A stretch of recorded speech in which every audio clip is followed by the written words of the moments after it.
لیکن ہمیں مسجد میں نماز پڑھنے کے لیے باہر پہرے دار کھڑا کرنا پڑ رہا ہے۔ یہ ہمارے لیے عزت کا سبب نہیں ہے۔ کبھی سوچیں کہ یہ کتنا اللہ کا عذاب ہے۔ اپنے گھر میں ہم محفوظ نہیں ہیں۔ ہم اپنے گھر کا رات سوتے وقت 3-4 مرتبہ رات کو جو ہے وہ تالا چیک کرتے ہیں کہ اچھی طرح بند ہے۔ کبھی یہ زمانہ بھی ہمارے اوپر آیا تھا؟ تو یہ اللہ کا عذاب نہیں ہے، یہ اللہ کا قہر نہیں ہے؟ اور حکمرانوں سے بھی پوچھ لیں کہ وہ چین کی نیند اپنے محلات کے اندر سو سکتے ہیں؟ ان کا نرم بستر ان کے لیے راحت کا سامان ہے، ان کے لیے قرار کا ذریعہ ہے؟ تو یہ اس کے عذابوں کی صورتیں ہیں، لیکن ہم عبرت حاصل نہیں کرتے اور اللہ کی طرف رجوع نہیں کرتے۔ اچھا نہیں کریں گے تو کیا یہ عذاب یوں ہی گزرتے جائیں گے؟ ایک زلزلہ اور آنے والا ہے، جب وہ آئے گا تو پھر کوئی بچ نہیں پائے گا۔ آئیے قرآن کھولیے، اللہ قرآن میں فرماتا ہے اذا زلزلت الارض زلزالها، جب زمین تھر تھر کانپنے لگے، واخرجت الارض اثقالها، اور زمین اپنے بوجھ باہر پھینک دے گی، اتنا زوردار جھٹکا ہوگا۔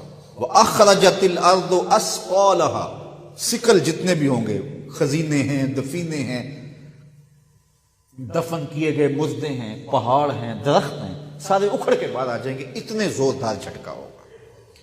اللہ اکبر۔ وہ سورہ اسرافیل کی آواز ہوگی، جس سے پہلے تو کانوں کے پردے پھٹنے لگیں گے، پھر سینے میں جو ہے وہ دل دہلنے لگیں گے، اور وہ خوف اتنا ہوگا، قرآن سے پوچھئے یوم یجعل الولدان شیبا، اس زلزلے کا، اس کا خوف اتنا ہوگا کہ یوم یجعل الولدان شیبا، اللہ تعالیٰ فرماتا ہے پیدا ہوتا بچہ اس خوف کی وجہ سے اس کے سیاہ بال فوراً سفید ہو جائیں گے۔ اتنا خوف تاریخ، یہ کوئی کہانی نہیں، قصہ نہیں ہے، یہ حقیقت واقعیہ ہے جو قرآن نے بیان کی۔ اب اندازہ کریں وہ کتنا خوف ہوگا۔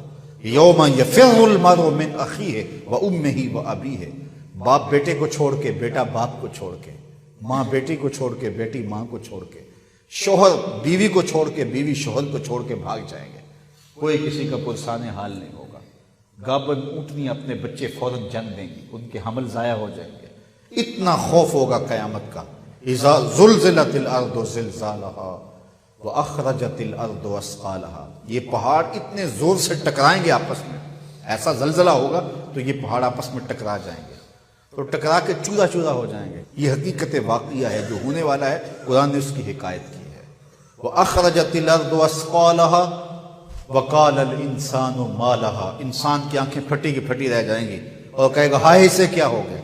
یومئذ تحدث اخبارها، پھر زمین بولنے لگے گی، زمین اس دن خبریں اگلے گی، بتائے گی کہ میرے اوپر کس کس نے کیا کیا جرم کیا۔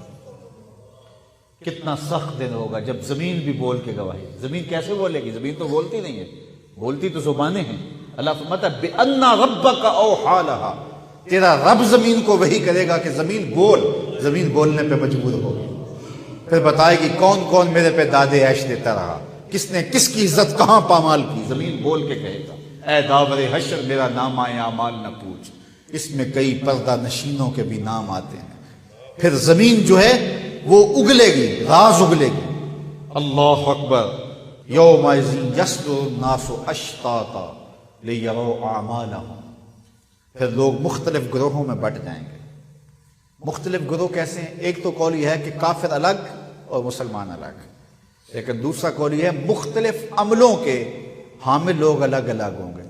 چور الگ ہوں گے، ڈاکو الگ ہوں گے، زانی الگ ہوں گے، شرابی الگ ہوں گے، تہجد گزار الگ ہوں گے، شب زندہ دار الگ ہوں گے، عالم الگ ہوں گے، صوفی الگ ہوں گے، درویش الگ ہوں گے، ٹیکس چور الگ ہوں گے، ملکی خزانے لوٹنے والے الگ ہوں گے، عزتوں کو پامال کرنے والے الگ ہوں گے۔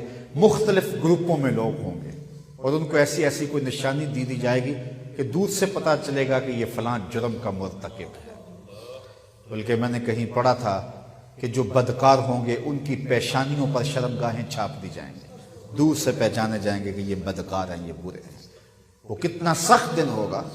یومئذ یصدر الناس اشتاتا لیروا اعمالهم، تاکہ وہ اپنے اعمال کو دیکھیں۔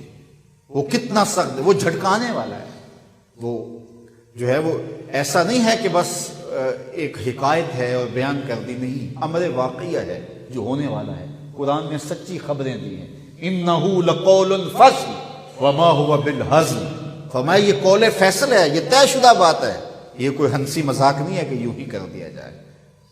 تو یہ جھٹکے ہمیں اس جھٹکے کی یاد دلاتے ہیں، یہ زلزلے ہمیں اس قیامت کے زلزلے کا جو ہے وہ یاد دلاتے ہیں جس کے بارے میں قرآن میں بھی کہا کہ زلزلہ ساعت جو ہے، قیامت کا جو زلزلہ ہے، شیء عجیب، وہ بہت بڑی بات ہے، بڑی عجیب کہانی ہے وہ، اس میں کیا حال ہوگا اور کیا کیفیت ہوگی۔ تو یہ زلزلے، یہ جھٹکے ہمارے لیے عبرت کا سامان ہیں اور ہمارے لیے سنبھلنے کے مواقع ہیں۔ ہمیں اللہ سے سچی توبہ کرنی چاہیے۔